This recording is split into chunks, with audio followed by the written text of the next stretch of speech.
revisión, la última revisión del Fondo Monetario Internacional, la quinta revisión del programa, que trae además la previsión para los siguientes años hasta 2031.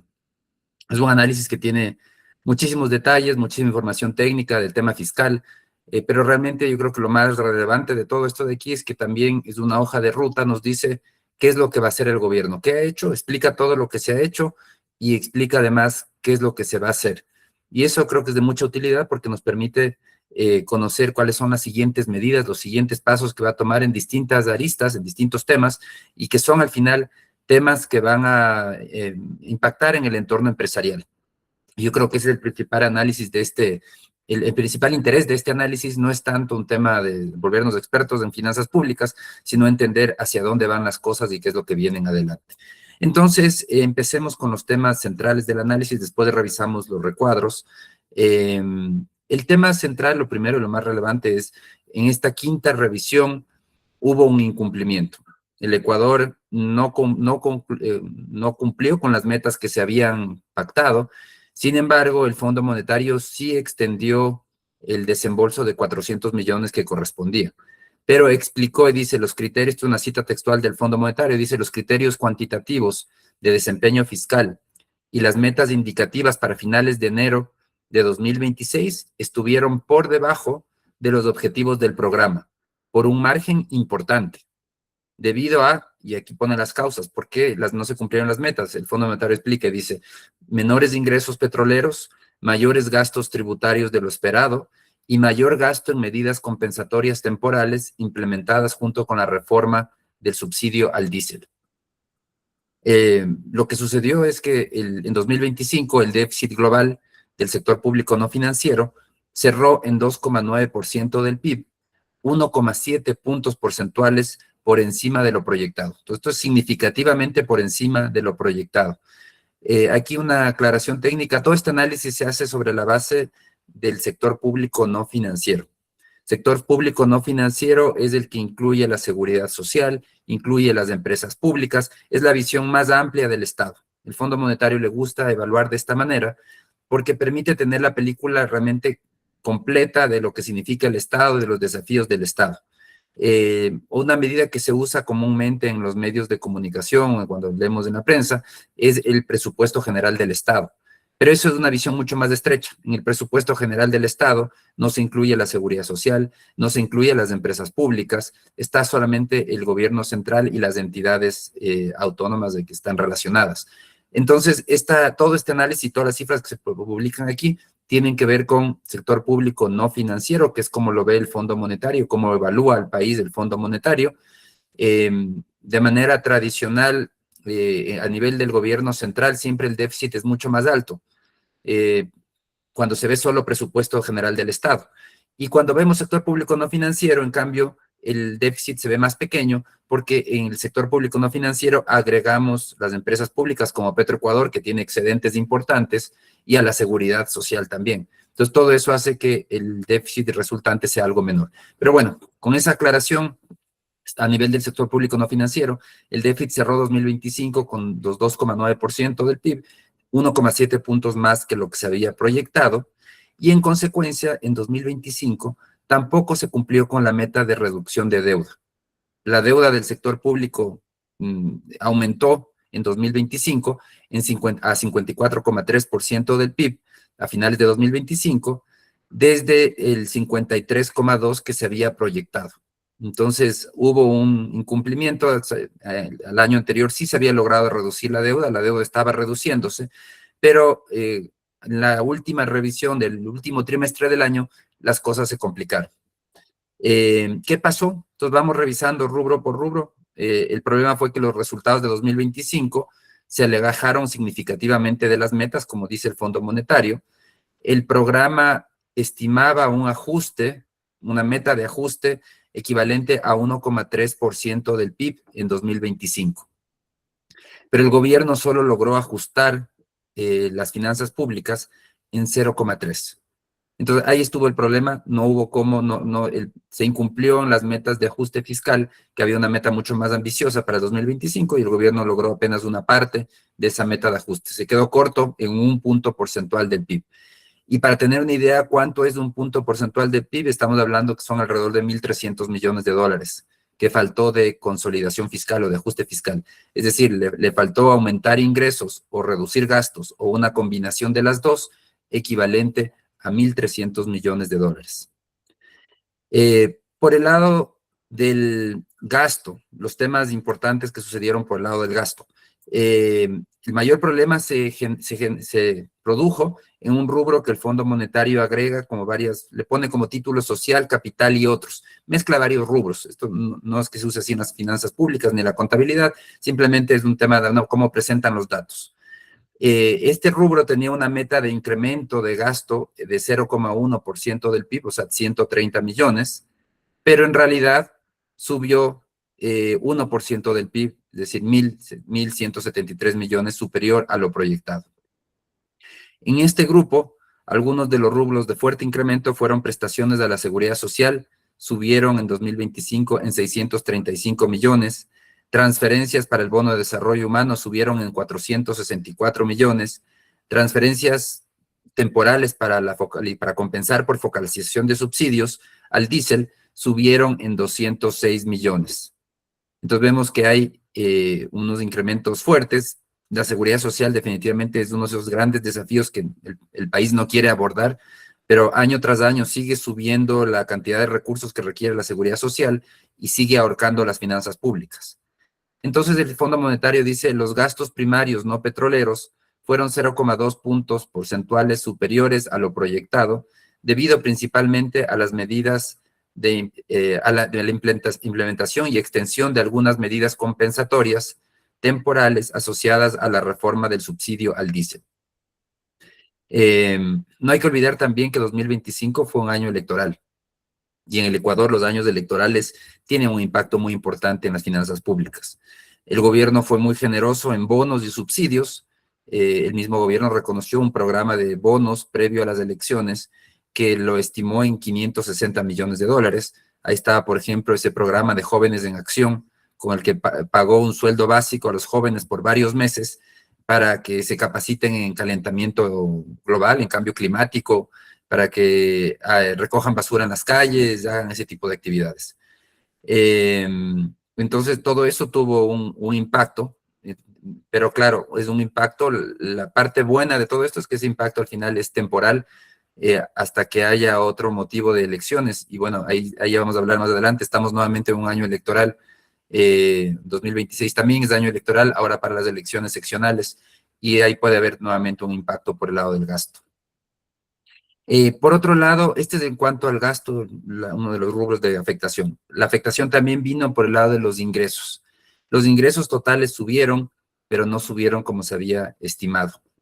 Se quedaron cortos. Ingresos totales se esperaba que se quedaron cortos en 0,5% del PIB, 650 millones, y solo se incrementaron en 0,9% del PIB cuando la meta era un incremento de 1,4%. ¿Qué es lo que pasó? Por el lado de los ingresos petroleros, siguen cayendo. Se registró un descenso de 9% en los ingresos petroleros. Sí, la producción petrolera, de esto ya hemos hablado en algunas ocasiones, la producción petrolera sigue cayendo. Entonces el fisco cada día recibe menos ingresos petroleros. En este caso, el año pasado tuvo una caída de 1.400 millones de dólares en ingresos petroleros, mientras que los ingresos tributarios sí subieron, pero el resultado fue inferior a lo proyectado. Se esperaba que suban más. Subieron en 1.500 millones del año pasado por todas las reformas que se han aplicado, pero se esperaba que suban mucho más. Entonces, si bien los ingresos, dice el Fondo Monetario, si bien los ingresos tributarios brutos estuvieron en términos generales en línea con las proyecciones del programa, los ingresos tributarios netos fueron aproximadamente 0,2% del PIB inferiores a lo previsto, debido a un uso mayor al esperado a créditos tributarios por parte de los contribuyentes. Sobre esto vamos a hablar porque es una de las medidas que tiene relación con esto, con el, el uso de créditos tributarios. Eh, los rubros que sí cumplieron sueldos y salarios, cumplió con la meta, daba un ahorro de 0,3% del PIB, cumplió con esa meta, mientras que públicas la sobrecumplió con un ahorro de 0,1% del PIB, cuando la meta era una elevación de ese gasto en 0,1. Entonces, en resumen, hubo un problema por el lado de gastos que se incrementaron y por el lado de ingresos que no subieron como deberían, además de ingresos petroleros que cayeron. Todo este resultado de 2025 llevó a ajustar las metas. Entonces, ahora tenemos unas nuevas metas de ajuste fiscal para los siguientes años. Las nuevas metas tienen que ver con, primero, más ingresos tributarios.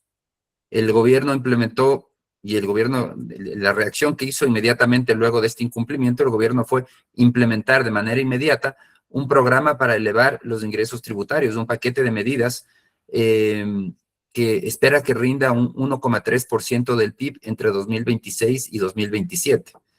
El Fondo Monetario explica y dice, las autoridades han tomado acciones fiscales correctivas, incluyendo medidas para racionalizar los gastos tributarios, fortalecer movilización de ingresos y mejorar la eficiencia del gasto, con el fin de cumplir los objetivos de consolidación fiscal, mientras aumenta el espacio para el gasto social prioritario y la inversión. ¿A qué se refiere con todo este paquete? ¿En qué consiste? Bueno, entre febrero y marzo de 2026, o sea, de este año, el SRI emitió varias resoluciones para racionalizar el gasto tributario.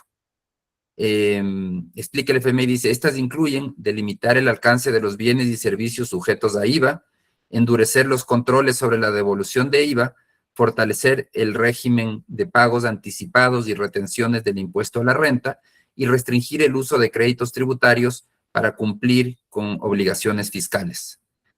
En conjunto, se espera que estas medidas rindan un equivalente de 0,8% del PIB. A esto se suma la reforma que se hizo en diciembre del régimen fiscal minero, que el FMI estima que rendiría un 0,5% del PIB en 2027. Aunque de ese total, de 0,5, 0,4 es un ingreso por una sola vez, lo que significa que eventualmente habrá que sustituir ese ingreso por otros ingresos. En todo caso, lo que vemos es, aquí hubo un paquete de medidas. Vamos a este momento a ver el detalle en qué consiste este paquete. Aquí en este recuadro, cabe la pena revisarlo de una vez. Estas son las medidas tomadas: racionalizar los gastos tributarios, fortalecer el régimen anticipado de IVA, endurecer impuesto a la salida de divisas, ajuste soberano en el sector petrolero. Perdón, aquí hay un error, no es ajuste en impuesto a salida de divisas, hay un tema, hay un error aquí, estos son retenciones de impuesto a la renta. A ver, entonces los temas de aquí que corresponden son: el SRI buscó reducir zonas grises. En el caso del IVA, todos sabemos lo que sucedió con el IVA, con algunas resoluciones, el SRI decidió que sí debía grabar IVA en cierto grupo de productos que antes no quedaba claro si debían o no debían estar grabados. Entre las medidas se incluyó, por supuesto, un tratamiento diferencial a la leche. Inicialmente se estableció que solo la leche natural no procesada tendría IVA cero. Después, frente a la oposición ciudadana, se hizo una modificación y en una segunda circular se corrigió este criterio. La leche descremada y semidescremada también queda con IVA cero, y se limita o se aplica IVA 15 a los productos que tienen procesos adicionales o aditivos. También se trató el pan. Hay un grupo grande de productos, entre los más importantes está la leche y el pan. En el caso del pan, inicialmente el SRI señaló que solo el pan básico, harina, agua y levadura, tendría IVA cero. Luego amplió la exención a los panes definidos en la norma INEM 2945, y de esa manera dio marcha atrás en esa decisión. Pero al final del día sí termina recaudando más al fortalecer el régimen de IVA. El SRI intensificó los controles sobre los procesos de devolución de IVA, incorporó validaciones previas más estrictas, es decir, que sea más difícil solicitar una devolución de IVA, y en febrero también reformó el esquema de retenciones de impuesto a la renta mediante una resolución que, entre otras cosas, por ejemplo, elevó la retención sobre rendimientos financieros en depósitos a plazo de menos de 180 días del 2% al 3%. Entonces, Esas otras medidas. Y una última medida que adoptó es que a partir de mayo de este año, las notas de crédito del SRI solo pueden aplicarse hasta el 60% del valor de cada obligación tributaria, debiendo el contribuyente cancelar el 40% restante en efectivo o mediante otros medios de pago. Entonces, lo que busca el SRI es reducir la capacidad de compensar impuestos con saldos acumulados y de esa manera poder incrementar la recaudación efectiva de caja. Todas estas medidas ya fueron adoptadas y precisamente responden a ese incumplimiento que tuvo el gobierno en su evaluación, en su plan para el cierre, el último trimestre del año pasado. Volvamos entonces ahora al programa. Ya, entonces, ese es el primer grupo de medidas, incrementar ingresos tributarios. Ya se adoptaron estas medidas, pero todavía eso no es todo. Eso es lo que ya se hizo de manera urgente en este inicio de año. Pero según el plan del Fondo Monetario, la tarea pendiente implica elevar ingresos totales en 1,7% del PIB, y como ya se adoptaron medidas que rendirán 1,3, el pendiente alcanzaría 0,4 adicionales. Es decir, todavía hay algo por hacer en materia tributaria. ¿Y qué es lo que nos dice el programa? ¿Por dónde va a venir? ¿Qué cosas nuevas se van a hacer? Y dice el Fondo Monetario, las autoridades también están trabajando para ampliar la base tributaria mediante la racionalización de los incentivos fiscales otorgados bajo contratos de inversión. La reducción de beneficios tributarios o gasto tributario, todo el enfoque está en gasto tributario. Gasto tributario es todo lo que el fisco deja de recaudar por beneficios o incentivos. Entonces, la reducción de beneficios tributarios o gasto tributario, que es por donde van a venir las siguientes medidas según el programa del fondo, va a ir dirigida a empresas y a personas de mayores ingresos. Entonces, por ahí deberían venir las nuevas medidas, limitaciones a deducibilidad de gastos, reducción de beneficios tributarios, entre otros. Eso es por el lado tributario. Por el lado, bueno, definitivamente aquí vale una reflexión, porque el gobierno lo que logró, lo que hizo es, a pesar del incumplimiento, toma medidas correctivas inmediatas y de esa manera logra que el Fondo Monetario reconoce que hay un incumplimiento, pero se mantiene, da una evaluación relativamente positiva del ajuste del país. Si uno lee el boletín que genera el Fondo Monetario, es un boletín que destaca todo el esfuerzo realizado por el Ecuador. Realmente el 99% del boletín es positivo, aunque sí menciona hay un incumplimiento en las metas fiscales. Pero claro, esto de aquí también fue resultado de esta acción oportuna del gobierno de tomar correctivos inmediatos el primer trimestre de este año frente al incumplimiento. Toma correctivos y para cuando sale el informe, el Fondo Monetario está bastante más tranquilo. Distinto hubiese sido si no tomaba ningún correctivo, porque ahí sí el Fondo Monetario había dicho no cumplió y además no está haciendo nada adicional. Pero el gobierno, digamos, fue bastante rápido en responder con medidas adicionales que ya las implementó y que de esa manera le permite compensar o paliar en algo ese incumplimiento del año pasado.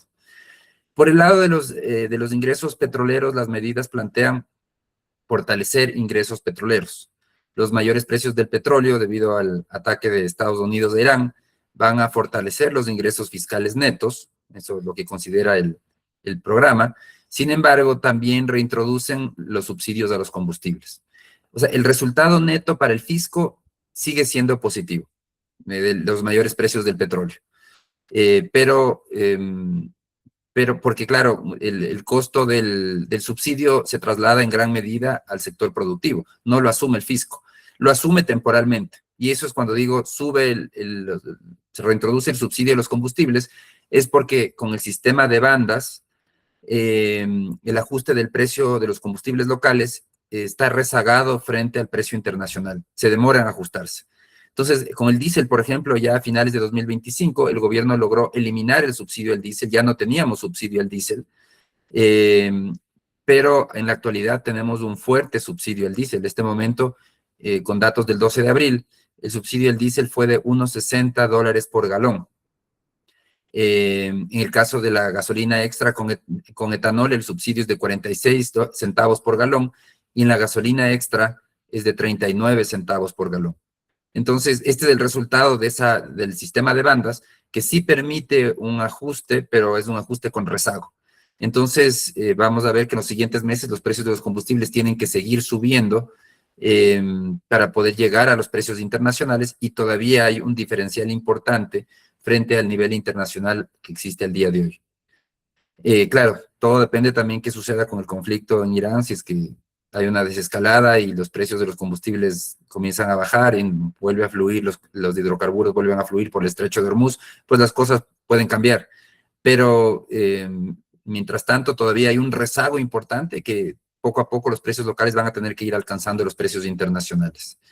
El gobierno se comprometió a desfasar las medidas compensatorias, esto es que es lo que viene, que es lo que falta en materia petrolera, y es el compromiso del gobierno a desfasar las medidas compensatorias por la focalización de subsidios a los combustibles.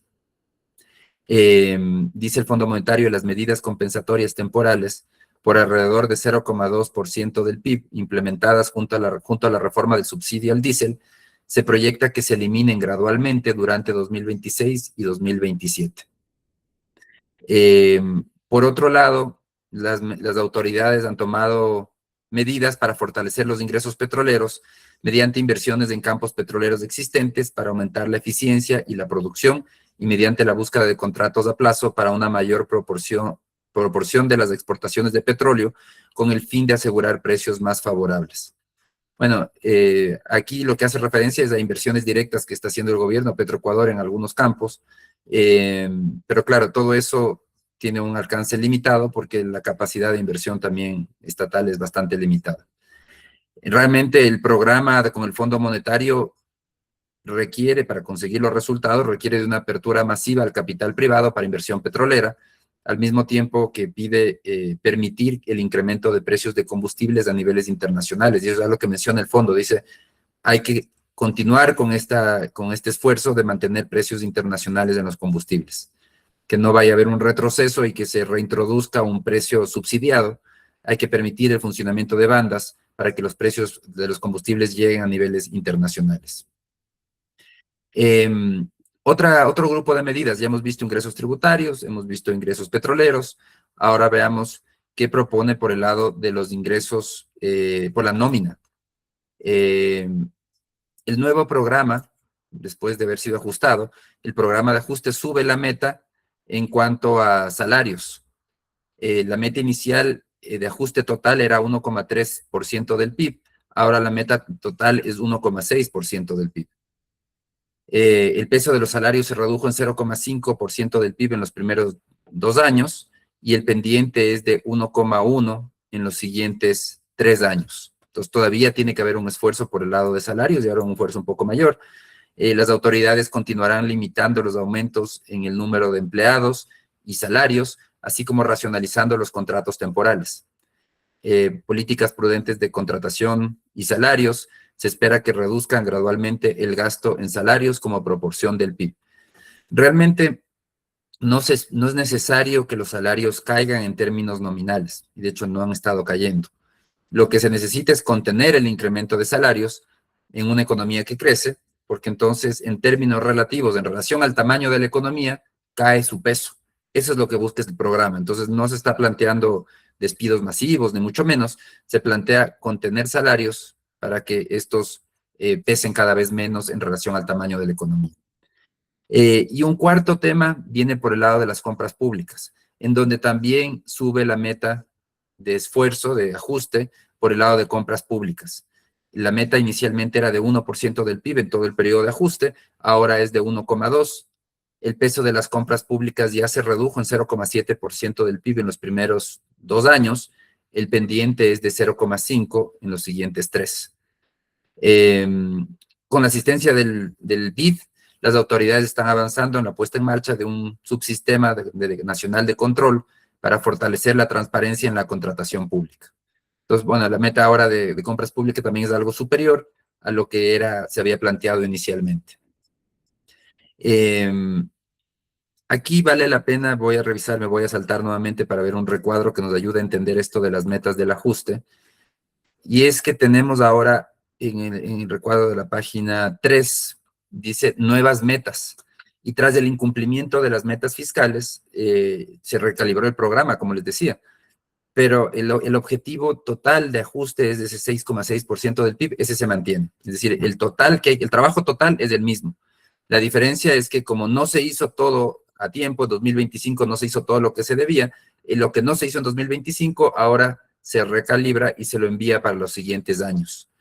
Se compensa entonces con un mayor esfuerzo en 2026 y 2028. Para 2026, el nuevo ajuste previsto asciende a 1,8% del PIB, 0,1 más de lo que se había planteado inicialmente, pero para el 27 el incremento es mayor, sube a 1,6%, 0,6 puntos más de lo que se había planteado inicialmente, y para el 28 sube a 0,6, 0,8, 0,2 puntos más de lo que se había planteado inicialmente. Entonces vemos cómo se reconfigura, se envía parte del ajuste para una parte muy pequeña se envía adicional para este año y la parte más gruesa se la envía para 2027. El mayor incremento es para 2027. Entonces, eso cambia la composición del ajuste. Y también un tema importante, el programa cambia ligeramente también en su enfoque. El enfoque inicial estaba muy echado hacia nuevos ingresos. Ahora se reduce el aporte esperado de nuevos ingresos en 0,3% del PIB.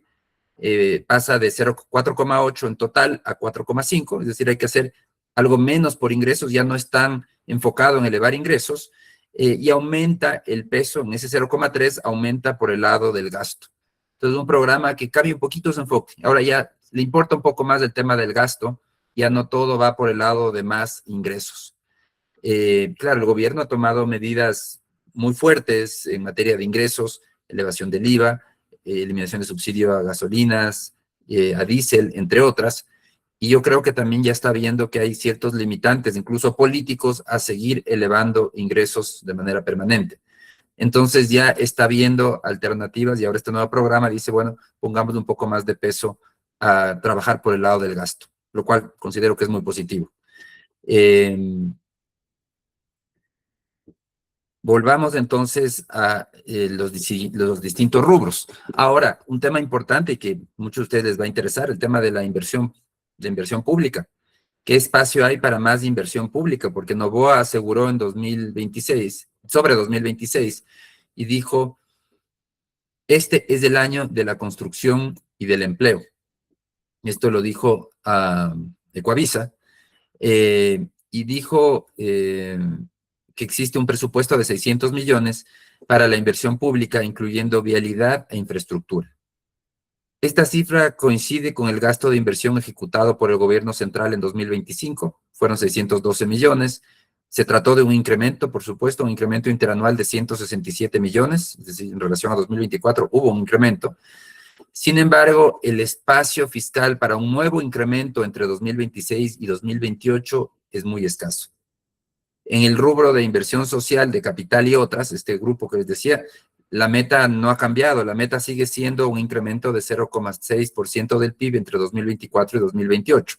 Sin embargo, con el fuerte incremento que se produjo en este rubro en 2025, se incrementó en 1%, se superó la meta que se había planteado, que era un incremento de 0,1%, entonces en los siguientes 3 años este rubro va a tener que reducirse. Eso es lo que está planificado, que la inversión, el rubro de inversión social, de capital y otras, se reduzca, se genere un ahorro de 0,1% del PIB, porque ya el incremento fuerte se produjo en 2025. Y si el gobierno busca elevar nuevamente la inversión, va a tener que reducir otros gastos. Esa es la alternativa. Es decir, aquí no hay que sobran recursos para poder invertir ahora mucho más. No es así. La situación sigue siendo bastante estrecha. ¿Y de dónde podrían salir recursos? Bueno, el Fondo Monetario ya menciona uno de los temas y es aumentar la inversión exigiendo que los gobiernos regionales destinen al menos el 70% de sus presupuestos anuales a inversión e infraestructura. Se espera que esta reforma incremente la inversión pública en aproximadamente 0,2% del PIB a partir de 2027, al tiempo que introduce una reasignación del gasto desde el gasto corriente. Entonces, esa es la alternativa, es reducir gasto corriente para poder hacer más de inversión. Tiene que darse ese esfuerzo y que no siempre es políticamente sencillo. Resumiendo, el espacio para nueva inversión desde el lado público, ahora un incremento adicional en inversión es muy reducido. Ya 2025 hubo una cierta relajación en las cuentas fiscales que va a tener que ser corregida en los siguientes años, como se plantea en este programa. Voy al recuadro de las metas del ajuste. Después regresamos nuevamente al texto. Aquí ven en este recuadro, dice nuevas metas del ajuste fiscal. Esto es como queda ahora el ajuste fiscal. Por el lado de ingresos, la meta es 4,5% del PIB, menos 0,3 menos de lo que se había planteado inicialmente.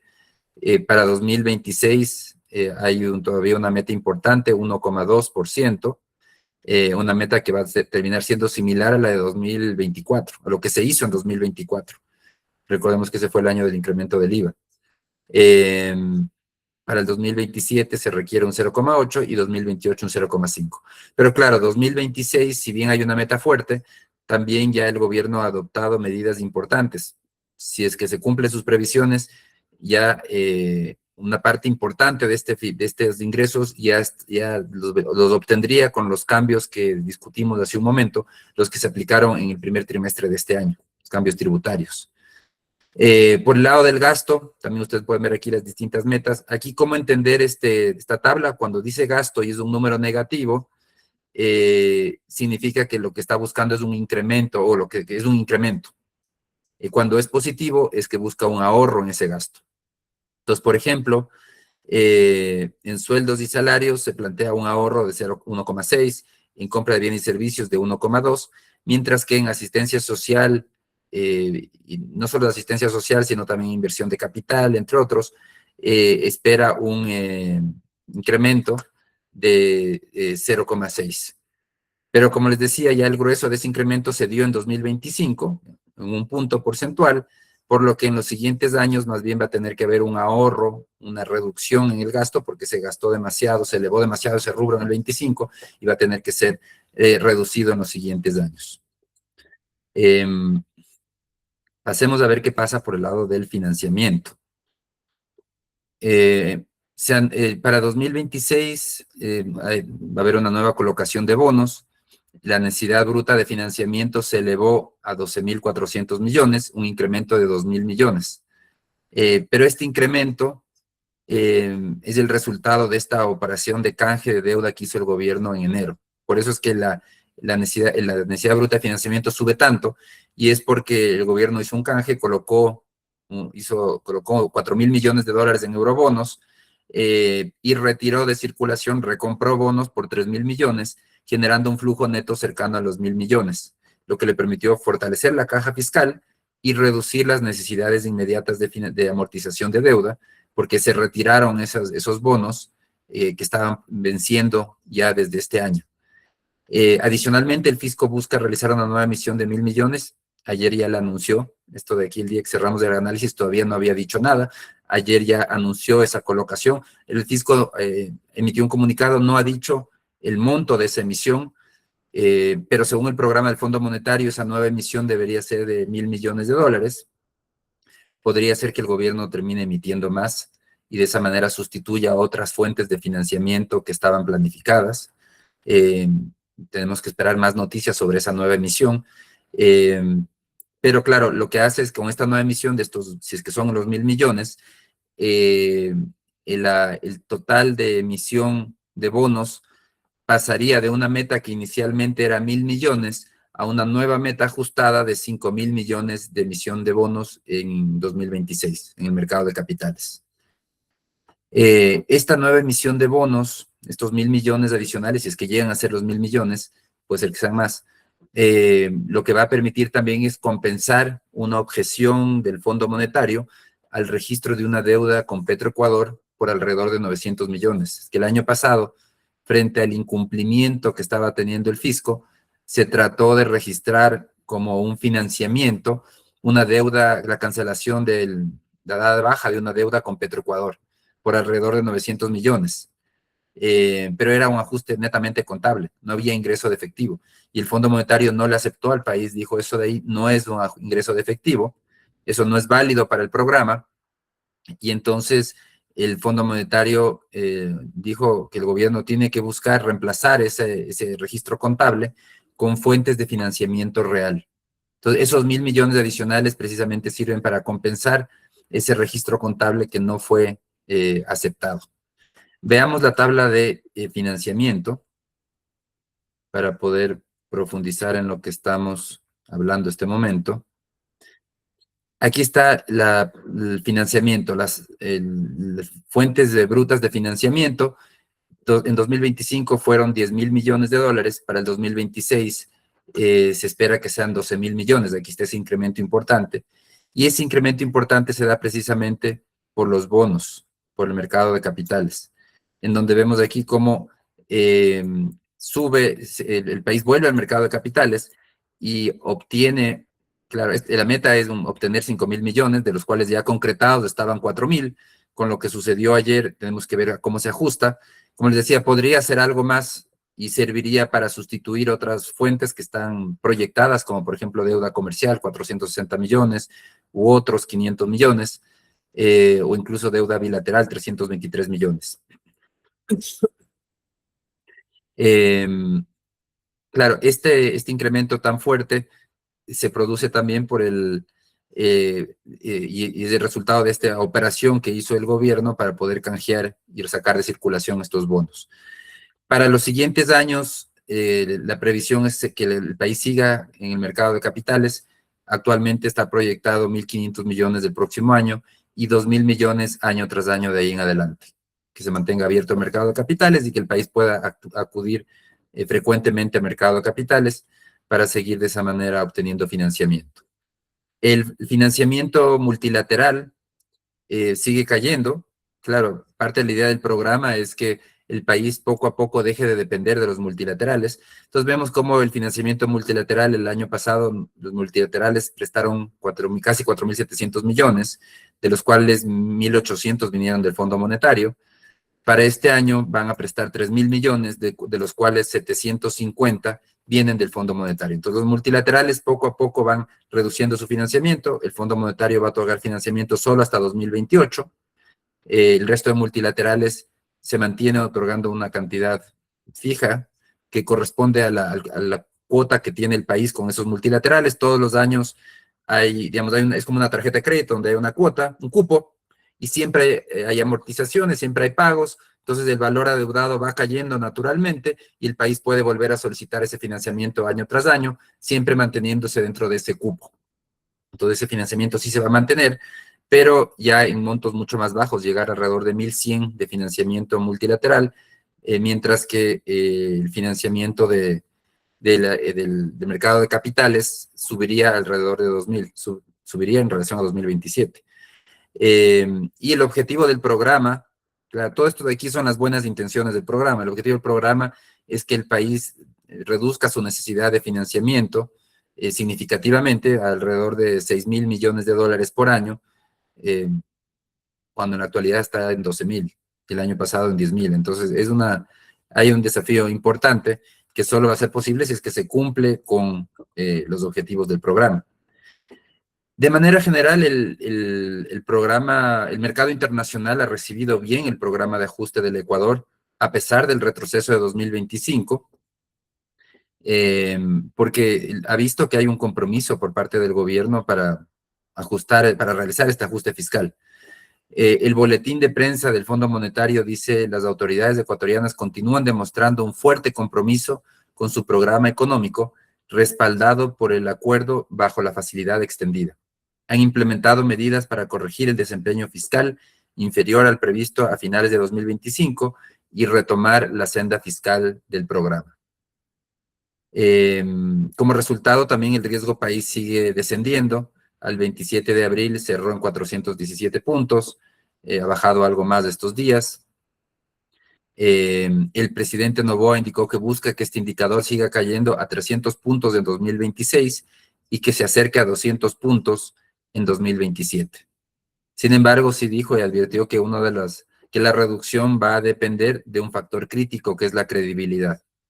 Recordó que hay un lastre que tiene el país, que es su historial de no pago y su historial de cambios, de reversiones en la política económica, algo que todavía genera cautela entre los inversionistas. Ahora, viendo el tema del gasto, un tema relevante también es el tema de este programa de ajuste. Uno podría interpretar que lo que busca, y les decía, ahora va a haber un poco más de esfuerzo por el lado del gasto. Significa que se va a reducir el gasto. Vamos a analizarlo. En 2025 el gobierno no pudo contener el incremento del gasto, que pasó de 47.000 millones a 50.000 millones, un incremento de 2.500 millones a nivel del sector público no financiero. Y como resultado, en relación al tamaño de la economía, el gasto pasó de 38,3% del PIB a 38,4%. En adelante, el objetivo no es reducir el gasto, es contenerlo. Entonces no va a haber reducción de gasto, va a haber contención de gasto. Lo que se busca es que el gasto crezca más lento que la economía, lo que significa que en términos relativos es cada vez más pequeño. Entonces, en términos nominales se proyecta un incremento promedio anual del gasto del sector público no financiero de 1.400 millones, que en eso suba año tras año el gasto. Si sube hasta en eso, se cumple con el programa. Es un incremento menor que el año anterior, de 2025, cuando subió 2.500 millones. Ahora debería subir en promedio 1.000 millones menos, alrededor de 1.400 de incremento cada año, y esto equivale a un incremento promedio anual de 2,7%. Si la economía crece más que eso, pues el peso del gasto iría cayendo, y es lo que espera el programa, que se reduzca el gasto de 38,4% a 34,3%. Claro que esto va a ser solo posible si la economía crece. También por el lado de la deuda, después paso a algunas preguntas, que veo que algunas preguntas no las había visto, disculpen, pero ya termino el tema de deuda y paso a responder preguntas. Y por el lado de la deuda, la idea es que en términos nominales sí va a seguir subiendo, pero como porcentaje del PIB caería de 54,3% en 2025 a 52,7% en el 26 y a 48,9% en el 28. El Fondo Monetario dice la deuda de Ecuador es sostenible, pero no de manera garantizada. Es decir, hay riesgos y depende de la implementación efectiva del programa. Entonces, el escenario base supone una consolidación fiscal sostenida, un déficit, un superávit primario desde 2026, y que eso va a permitir que la deuda siga cayendo poco a poco y que llegue al umbral legal del 40% hacia 2031, incluso antes de lo previsto inicialmente. Aquí hay algunas preguntas. Dice Fabián, se oye un posible incremento de IVA. ¿Es esto factible? ¿Se prevé una contribución en función de la declaración patrimonial? A ver, aquí son los temas políticos. ¿Que el gobierno todavía tiene que hacer más en materia tributaria? Sí, lo vimos ahora. Entonces, va a tener que tomar medidas en materia tributaria. Lo que dice el programa es por el lado de cerrar el gasto tributario, todo lo que se permite deducir. Entonces, eso irá muy enfocado sobre todo a empresas. Se puede poner más límites de deducción de gasto, es decir, en tal categoría me estoy inventando, pero decir, bueno, en publicidad reducir aún más, que no sea el 2%, que baje al 1%. Puede haber como todavía más reglas para tratar de limitar lo que es gasto tributario. Incentivos de tributarios también, reducirlos. Entonces, por ese lado todavía puede haber una cantidad de medidas importantes. Medidas, el IVA, yo lo veo menos probable, y no porque, primero, el Fondo Monetario evidentemente que no habla nada del IVA, pero yo lo veo menos probable por el costo político que esto tendría. Eso sí sería una medida muy impopular. El gobierno está en este momento nuevamente en campaña para las elecciones seccionales, y en no tanto tiempo estará ya mirando para las elecciones presidenciales. Entonces no creo que vaya a arriesgarse a tomar una medida tan impopular como un nuevo incremento del IVA. Tendría que haber realmente un motivo de peso muy importante como para poder justificar. Ya no creo que pueda usar el argumento de la lucha contra la inseguridad. Tendría que haber otro motivo. Claro, si sucede algún terremoto, alguna cosa de ese tipo, eso es otra cosa. Pero sin un motivo tan importante de peso que justifique, yo creo que es impopular. Me le veo más difícil. Que no es imposible, pero un poco más difícil. Una contribución en función de la declaración patrimonial podría ser una alternativa. Van a venir medidas enfocadas en personas de mayores ingresos. definitivamente sí. Pero no sé si por el lado de una contribución en función de la declaración patrimonial, al final del día, ese tipo de medidas también le afectan al presidente personalmente. Entonces hay que ver qué cosas sí puede considerarlas como posibles y cuáles no. No creería que sea el presidente que ponga un impuesto sobre el patrimonio. Me parecería un poco difícil porque también tendría una afectación personal importante, siendo una persona que tiene un patrimonio muy importante. Eh, Aunque probablemente tenga los mecanismos legales también para poder evitarlo, un impuesto de este tipo, pero bueno, en todo caso, sí va a haber medidas, pero yo creo que más enfocadas sobre todo por el lado de gasto tributario. Otra pregunta nos dice André, ¿el crecimiento del PIB observado responde a una expansión estructural de la economía real o está significativamente influenciado por los flujos de financiamiento externo, particularmente del FMI? A ver, por el lado, la economía está creciendo y está creciendo por una fortaleza por el sector exportador. Las exportaciones tuvieron 2025 un muy buen año, las exportaciones no petroleras. El sector petrolero sí va todo muy mal, pero por el lado no petrolero hubo un crecimiento importante en exportaciones. Entonces hay un sustento real al crecimiento que estamos viviendo. Después tenemos otra fuente importante de recursos que viene de las remesas. Remesas que alcanzan récords históricos, superan los 7.700 millones de dólares.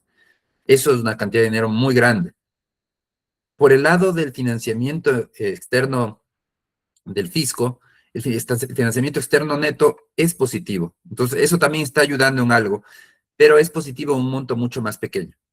La cifra exacta no la tengo aquí, pero para una idea es alrededor de 2.000 millones de dólares netos que recibió el fisco el año pasado. Es decir, es más lo que recibió en nuevo financiamiento que lo que pagó, porque mucho del financiamiento externo que se recibe es para poder pagar deudas que están venciendo. Entonces, realmente el neto, que es lo que interesa, es lo que se queda, por decir de alguna manera, es un monto más bien pequeño, mucho más pequeño comparado con las remesas o mucho más pequeño comparado con el incremento en las exportaciones. Entonces, realmente el crecimiento no viene tanto por el lado fiscal, más bien si algo, el ajuste fiscal más bien lo que hace es detener un poco ese crecimiento, porque se sigue elevando ingresos, sacando recursos de la población, de las empresas. Entonces, más bien por el lado fiscal, es una fuerza que detiene el crecimiento.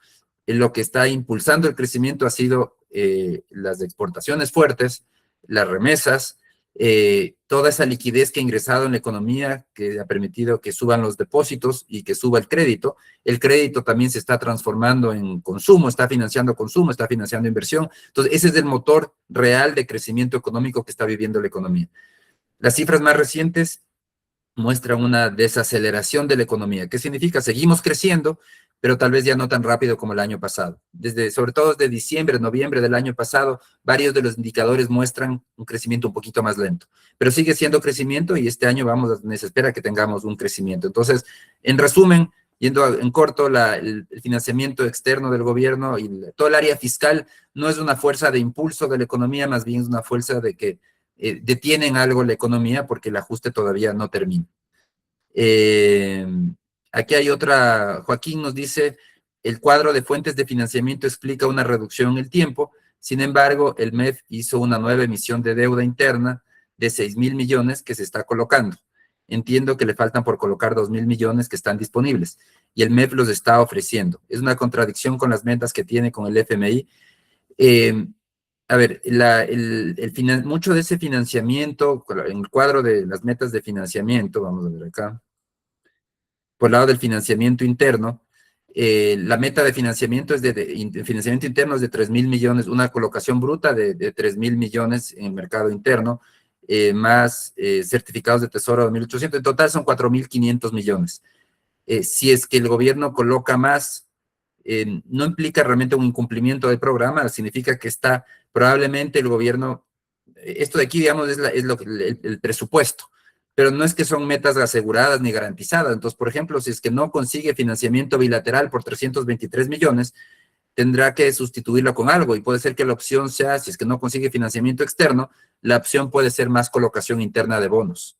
Entonces, no necesariamente es un incumplimiento, hay que ver de eso cuánto se coloca, y por supuesto depende también de los bonos que esté emitiendo en el mercado internacional, cuánto coloca, y de esa manera se va a ir ajustando este presupuesto inicial de financiamiento.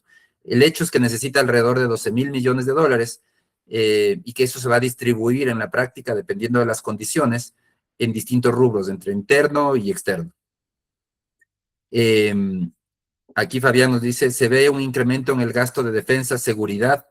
Bueno, el incremento en este año, no lo he revisado para los datos de este año, para el año anterior hubo un incremento, pero son incrementos marginales y definitivamente no es un incremento importante frente al, por ejemplo, el incremento del IVA. Los ingresos del IVA fueron mucho más grandes que lo que se destina a seguridad.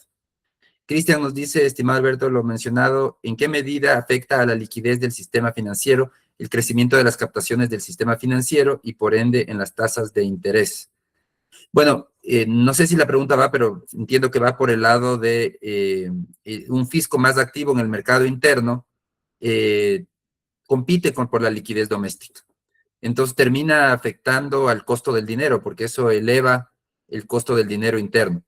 Ya estamos viendo cómo, bueno, hasta ahora la liquidez sigue subiendo, pero ahora está de manera desacelerada.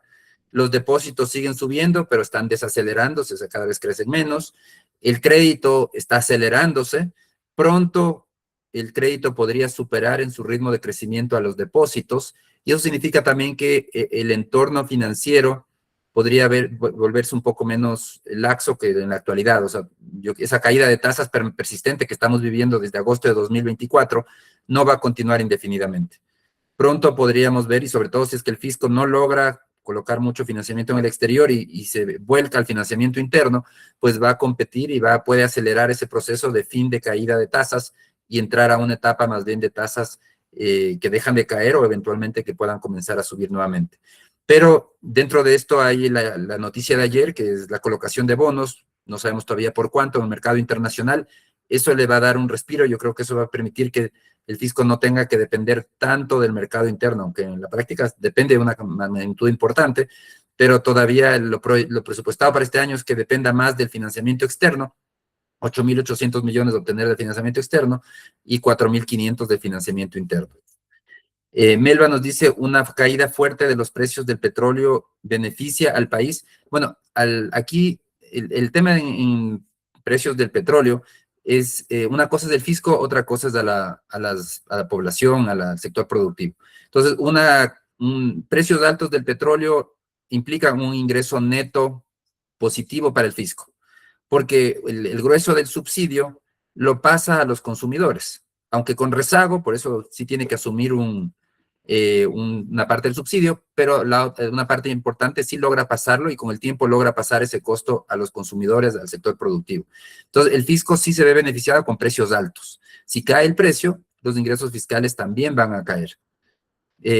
Claro, la parte preocupante es que a pesar de los altos precios, el fisco no se beneficia como debería porque cada día produce menos petróleo. Ahí está el problema. Ahora, para el sector productivo, que caiga el precio del petróleo, en cambio, es positivo. Que caigan los precios de los combustibles es positivo porque reduce costos de producción, que en este momento están comenzando a subir significativamente, de todos los derivados del petróleo, de los fertilizantes, de los diluyentes, plásticos, todos esos insumos necesarios para la producción que con precios tan altos se destruye competitividad. Que caiga el precio del petróleo va a ayudar al sector productivo. Entonces, pero le afecta al fisco. Entonces, aquí una cosa es del fisco, otra cosa es del sector productivo y los consumidores, que por supuesto nos interesa tener precios de combustibles más bajos para que nos alcance para más del presupuesto. Entonces, hay ganadores y perdedores con precios de los combustibles más bajos. En cuanto a los compromisos pendientes, hay todavía algunos compromisos pendientes. Entre los avances, el Fondo Monetario dice que ha habido un nuevo régimen fiscal para el sector minero, lo cual es positivo. También hay una nueva legislación de lavado de activos. Hay una nueva regulación para subasta doméstica de deudas. Todo eso dice que es positivo. Pero dice, hay rezagos también. La modernización del sistema de contratación pública no se cumplió en el plazo previsto, fue reprogramada para este año. Y se incorpora además el programa, el fortalecimiento del marco de resolución del sistema financiero para julio de este año. Es decir, esto de aquí es fortalecer el marco para el cierre de instituciones bancarias o cooperativas. La reapertura del catastro minero en junio, lanzar subastas domésticas de bonos y notas del Tesoro para septiembre y publicar estados actuariales auditados de la Seguridad Social con datos de 2024 para diciembre. El Fondo Monetario dice, hay riesgos en este entorno, sí. Riesgos relevantes. El cumplimiento del programa depende de que pueda seguir llegando financiamiento externo. El país depende en este momento de una manera muy grande todavía del financiamiento externo. Y las condiciones de ese financiamiento pueden, si es que hay menos acceso al financiamiento o condiciones financieras más restrictivas, puede haber presiones sobre la liquidez fiscal y obligar a ajustes adicionales. Entonces, hay un riesgo, una alerta que se plantea. En frente externo, el Fondo Monetario advierte que el entorno global sigue siendo incierto y que condiciones de financiamiento más duras pueden afectar. Igual choques en los precios del petróleo, que actualmente son favorables, pero pueden afectar los ingresos fiscales como la balanza externa. A nivel interno, hablan de los riesgos están en desvíos en la consolidación fiscal, que no se haga esas metas. Ahora se está planteando más esfuerzo por el lado de gasto. Bueno, eso requiere voluntad política. El programa es menos estructural y más transitorio de lo que parece. El riesgo de reversión de avances está siempre presente y tenemos elecciones en 2026, lo que puede elevar nuevamente el gasto. Claro, y eso implica que hay que tomar medidas adicionales.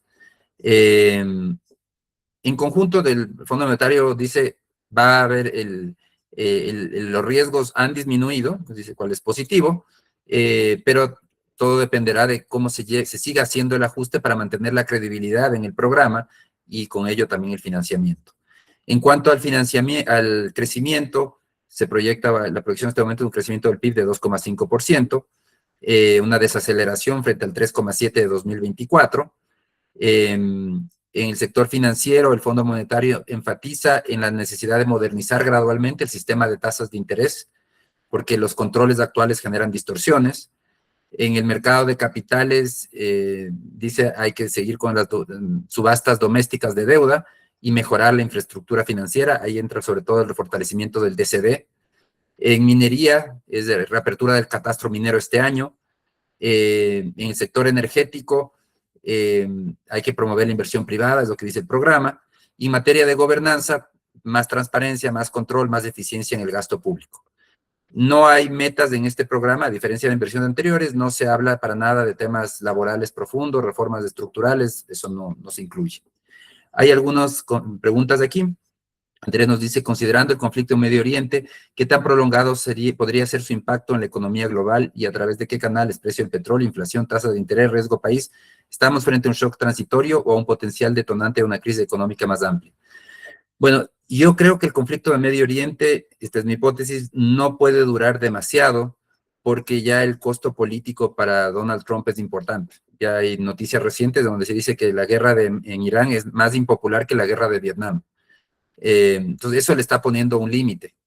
Y claro, porque Estados Unidos está para los ciudadanos, los votantes norteamericanos están pagando ese conflicto con combustibles más caros, con más inflación. Entonces, eso va a forzar a que haya una resolución pronta, sea del tipo que sea, pero tiene que haber una resolución. Entonces, eso significaría que, y esa es la visión también de la Agencia Internacional de Energía, si vemos la proyección de precios del petróleo, ellos estiman que el conflicto no dure más de unos 2 a 3 meses adicionales y que los precios del petróleo comiencen a bajar nuevamente a niveles que hemos visto en el pasado. Claro, todo depende también qué tanto se ha destruido infraestructura. Si en estos 2 meses se termina de destruir infraestructura crítica, pues la recuperación no va a ser tan rápida. Tendremos escasez de combustibles, precios más altos por más tiempo. Entonces, hay muchas variables.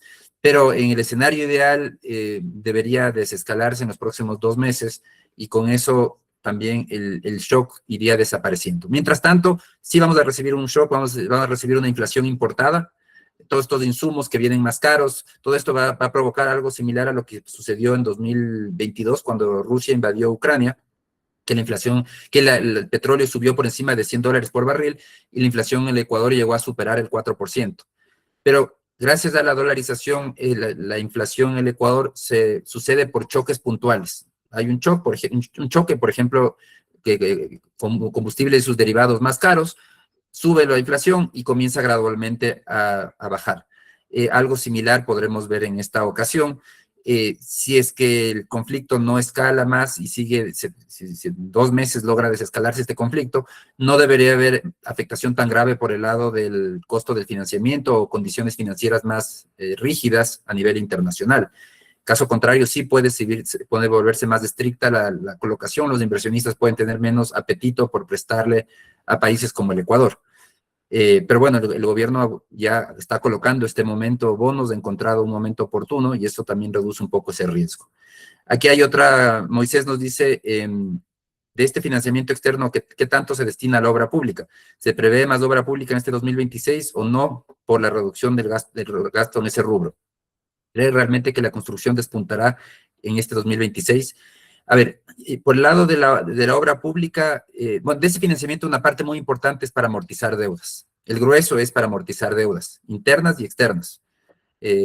Porque muchos de los bonos que se colocan internamente es para reemplazar los bonos que están venciendo. Y lo mismo sucede a nivel internacional. Entonces, realmente el diferencial es el déficit, es el financiamiento neto, es el déficit, pero el campo que hay para obra pública sigue siendo reducido. Entonces, sí, el año pasado subió el presupuesto de inversión pública a 600 millones, casi 200 millones de incremento, no va a poder volver a subir. ¿Se va a mantener ese presupuesto? Sí, se va a mantener, pero difícilmente va a haber un incremento. Lo que sí va a haber es esa reconfiguración entre gasto corriente a inversión que se está forzando a que hagan los GATS. Entonces, los GATS sí van a poder invertir más en obra pública. El Fondo Monetario estimó, como hablábamos, 0,2% del PIB de incremento.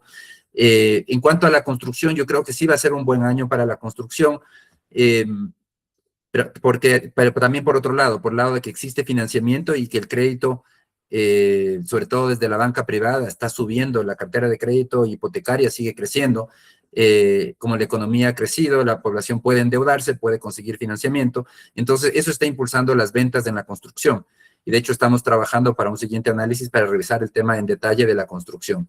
Entonces ahí podemos profundizar también en por qué sí puede ser un buen año para la construcción, no tanto impulsado por un nuevo incremento de la inversión pública, se va a mantener la inversión pública, sí puede haber algo de incremento por el lado de los GATS, pero sobre todo por el lado privado. Boris nos dice, la capacidad de pedir prestado ha incrementado o disminuido con el tiempo. ¿Qué tal la productividad y la eficiencia energética? Bueno, la capacidad del Estado de solicitar financiamiento está mejorando gradualmente porque por todos los esfuerzos de poner en orden las cuentas fiscales. Entonces ya Ecuador vuelve a ser sujeto de crédito desde enero de este año en el mercado de capitales. Y lo va a seguir siendo siempre y cuando continúe apegado a los programas del ajuste. Si es que abandona las metas del ajuste, pues ahí sí las cosas se complican. Fernando Simón nos dice, ¿qué se espera con el ICD? ¿Hay intención de reducir, eliminar? Bueno, el Fondo Monetario lo ha mencionado en infinidad de programas, siempre habla del ISD, pero siempre pone una aclaración y dice siempre y cuando haya espacio para hacerlo, y la realidad es que no hay espacio fiscal para reducir o eliminar el ISD. Entonces, yo no creo que va muy difícil que el gobierno intente algo por ese lado, cuando lo que tiene que hacer es ver de dónde sigue elevando ingresos tributarios. Hay metas por cumplir. Entonces, no va a reducir ingresos de ningún tipo, incluyendo el ISD, cuando lo que tiene que hacer es elevar ingresos tributarios. María Alexandra nos dice, ¿cuál sería la perspectiva de tasas de interés de la Reserva Federal? ¿Se prevé que se mantengan o algún incremento? Bueno, por lo pronto la reunión reciente se mantuvieron, además que el conflicto en Irán está elevando nuevamente la inflación, el dato más reciente de inflación norteamericana también mostró un incremento importante, lo que aleja reducciones de tasas de interés como se esperaba. También es real que pronto entrará en funciones el nuevo representante de la Reserva Federal, que tiene una visión totalmente distinta, que no solamente quiere cambiar las cosas, sino quiere cambiar realmente la forma de actuar de la Reserva Federal. Y su meta es ir hacia una reducción de tasas, pero busca reducir esas tasas haciendo una contracción del balance del Banco Central, es decir, financiando menos al fisco desde el lado monetario. Vamos a ver qué sucede. O sea, hay mucha incertidumbre todavía qué políticas aplique el nuevo representante de la Reserva Federal. Pero por lo pronto, más bien se han alejado las posibilidades de reducción de tasas en el corto plazo por el repunte de la inflación, sobre todo por el conflicto en Medio Oriente y el incremento de los precios de los combustibles. Bueno, les agradezco muchísimo por la cantidad de preguntas, eso hace que sea más interesante y además que podemos ahondar en temas que a ustedes les interesan. Para la próxima semana les invito a participar, estamos trabajando en un análisis sobre el sector de la construcción, precisamente enfocado en las dos partes, la obra pública, pero también por el lado privado. Así que contamos con ustedes y nos vemos la próxima semana. Una excelente